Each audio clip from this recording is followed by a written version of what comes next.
우리는 적립식 매수가 정답이라고 배워왔습니다. 그런데 왜 목돈이 생기면 갑자기 손이 멈출까요? 지금 망설이는 이유가 손실이 무서운 걸까요? 아니면 고점에 샀다는 후회가 두려운 걸까요? 정답부터 말씀드리면 목돈을 한 번에 투자하는 것이 82% 확률로 이기게 됩니다. 왜냐하면 지난 50년 중에 41년이 상승장이었거든요. 그럼에도 불구하고 저는 208주째 매주 적립식으로 주식을 매수하고 있습니다. 왜 이런 행동을 하는지 그 이유와 결과를 지금부터 말씀드리겠습니다. 시작 전에 이런 영상을 계속 받아보고 싶으시다면 구독과 좋아요 그리고 따뜻한 댓글 부탁드립니다. 여러분의 관심이 저를 행복하게 합니다. 감사합니다.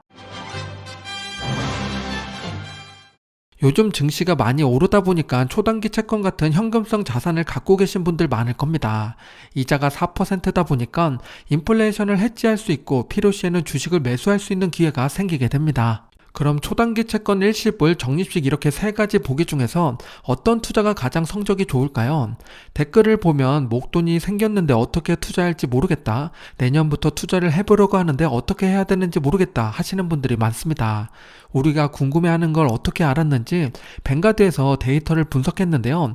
어떤 결과가 나왔는지 바로 볼게요. 1년간의 투자 기간 중에서 일시불과 적립식 투자를 비교해보면 일시불이 더 좋았던 시기는 68%고 적립식이 더 좋았던 시기는 32%입니다.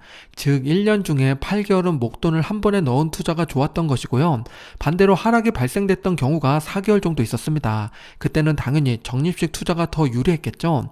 다음으로 일시불과 현금을 비교해보면 일시불이 더 좋았던 시기는 70%까지 올라갑니다. 그 말은 우리의 돈은 현금보다 투자가 되었을 때 더 좋은 결과를 만든다는 이야기입니다. 그럼 목돈이 생기면 하루 만에 모두 매수하는 게 좋을까요? 아니면 3개월 정도 시간을 두고 나눠서 분할로 매수하는 게 좋을까요? 1976년부터 2022년까지 데이터를 기준으로 분석해봤습니다. 1000만원을 연초에 한 번에 투자하면 평균적으로 119만원의 수익이 발생되고 3개월 정도 분할해서 매수하면 96만원의 수익이 생기게 됩니다. 목돈을 한 번에 투자하는 것이 23만원 정도 더 이득이 생기는 거죠. 미국 주식은 우상향하는 자산이기 때문에 보통의 경우에는 역시 빨리 투자하는 것이 수익이 커집니다. 그런데 극단적인 손실이 발생됐던 구간을 살펴보면 목돈 투자는 171만원의 손실이 발생되고요. 분할 매수는 141만원의 손실이 생기게 됩니다. 손실액 차이가 30만원이죠. 자금이 커지면 손실액도 더욱 늘어나게 됩니다. 보편적인 상승장을 생각하면 왼쪽처럼 일시불 투자가 더 좋고요. 최악의 상황을 고려해보면 오른쪽처럼 3개월 정도 분할 매수하는 게 더 좋습니다. 과연 어떤 투자가 더 좋은 선택일까요? 여기서부터 투자 성향에 따라 선택이 달라집니다. 극도로 손실을 싫어하는 투자자라면 낮은 가능성이라도 3개월 분할 매수하는 게 좋고요. 어느 정도 손실을 감내할 수 있는 투자자라면 평균적인 수익률을 기대하고 목돈을 한 번에 투자하는 게 좋습니다. 이건 개인 취향인데요. 우리 구독자분들은 어떤 선택을 하실 건가요? 궁금하니까 댓글로 남겨주시면 감사하겠습니다. 워런 버핏의 투자 제1원칙은 절대 돈을 잃지 말라죠. 그리고 이 원칙은 1원칙을 잊지 말라입니다. 저는 이 말을 좋아하는데요. 돈을 잃으면 복리가 깨지기 때문에 위기의 순간에도 어떻게든 작은 수익을 만들려고 노력하고 있습니다. 그 중에 하나가 매주 금요일마다 지수 ETF를 매수하는 건데요. 높은 가격에 매수하는 경우도 있지만 주가가 하락해서 저가에 매수하는 기회도 생기게 됩니다. 커피값 아껴서 매주 S&P 500을 한 주씩 매수하자고 말씀드린 지 벌써 만 4년이 됐습니다. 1년이 52주고 4년 됐으니까 벌써 208주를 모았죠. 수페빌리지에 매주 서로 인증하면서 으쌰으쌰하고 있습니다. 저 혼자 했으면 중간에 빼먹는 순간도 있었을 것 같은데요. 감사하게도 매주 함께 해주시는 분들이 400명이 넘기 때문에 약간의 의무감과 즐거운 책임감으로 진행하고 있습니다. 소비를 줄여서 그 돈으로 투자하는 슬로건답게 금연을 시작하면서 챌린지에 참여하시는 분들도 계시고요. 술을 줄이고 택시를 덜 타면서 참여하는 분도 있습니다. 각자 상황은 다르지만 노후를 준비하는 마음은 같은 거죠. 지금까지 결과는 어떤지 한번 보겠습니다. 처음에는 S&P 500 한 종목으로 시작했는데 어느새 5종목이 됐습니다. 각각의 수익률을 보면 역시 가장 크게 오른 것은 나스닥이죠. 65% 상승했고요. 그 다음은 S&P 500이 53% 올랐습니다. 미배당은 18%로 상대적으로 수익률이 작지만요. 배당까지 고려하면 나쁜 성적이 아닙니다. 지금 속상한 친구는 인도랑 장기채인데요. 유일하게 마이너스인 게 장기채권입니다.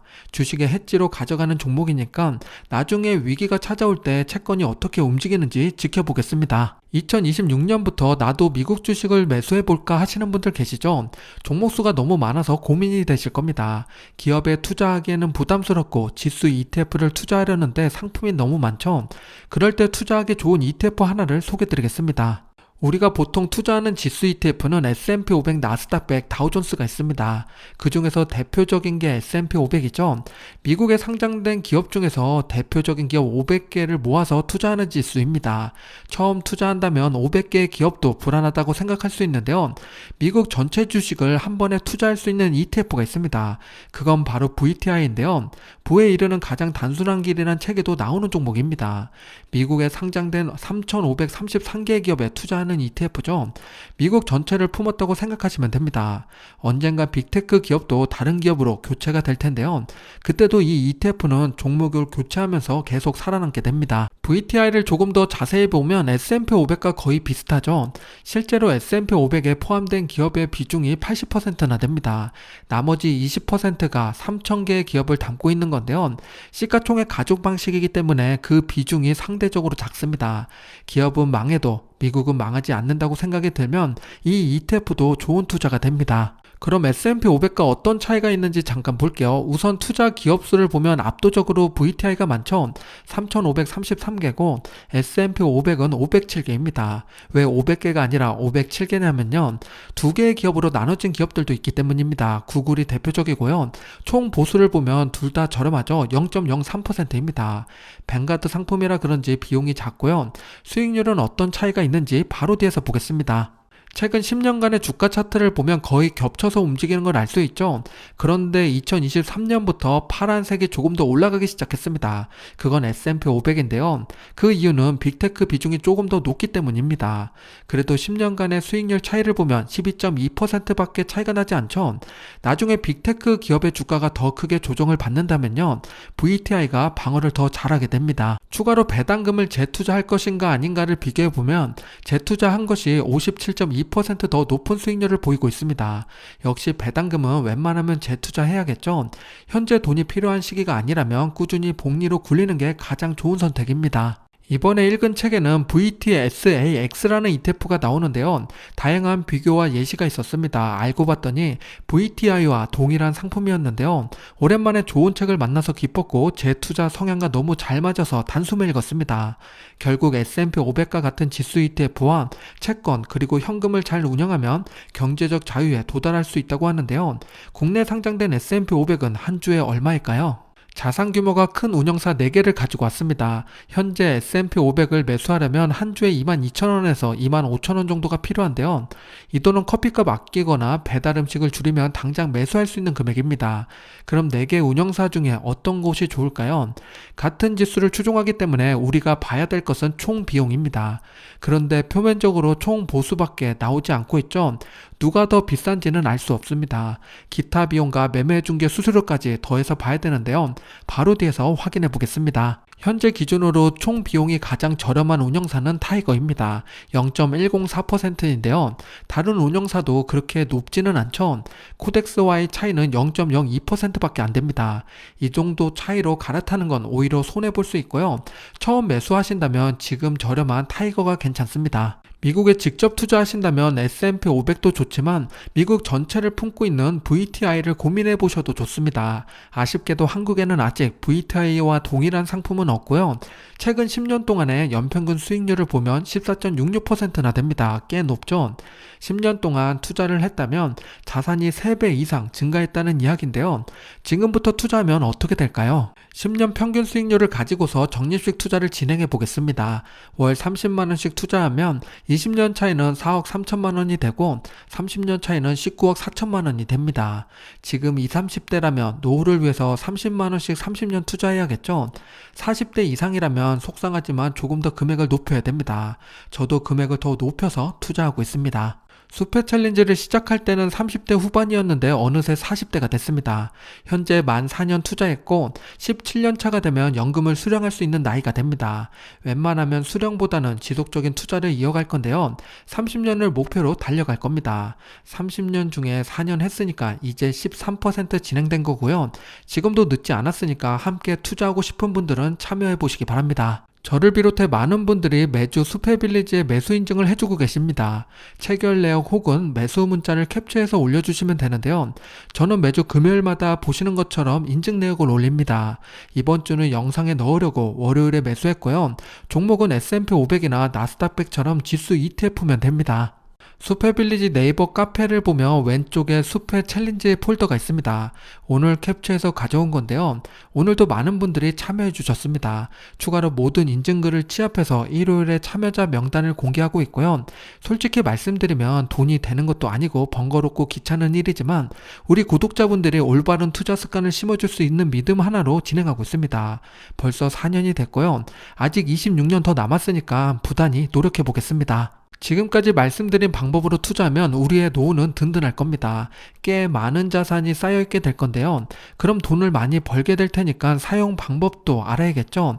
인출 전략을 세워보겠습니다. 인출 전략으로 가장 유명한 게 4% 룰이죠. 연 지출의 25배의 자산을 확보하는 것부터 시작이 됩니다. 부에 이르는 가장 단순한 길에도 나오는 내용인데요. 예를 들어서 월 200만원씩 사용한다면 1년치 예산은 2,400만원이 되고 이 돈의 25를 곱한 6억 원이 필요하게 됩니다. 즉 월 200만원을 사용하는 사람은 6억 원의 자산이 있어야 은퇴할 수 있다는 이야기죠. 금액을 조금 더 높여볼게요. 월 300만원이면 9억 원의 자산이 필요하고 월 500만원이 필요한 사람이라면 15억의 자산이 필요하게 됩니다. 저는 한 달 생활비가 300만원 정도 되는데요.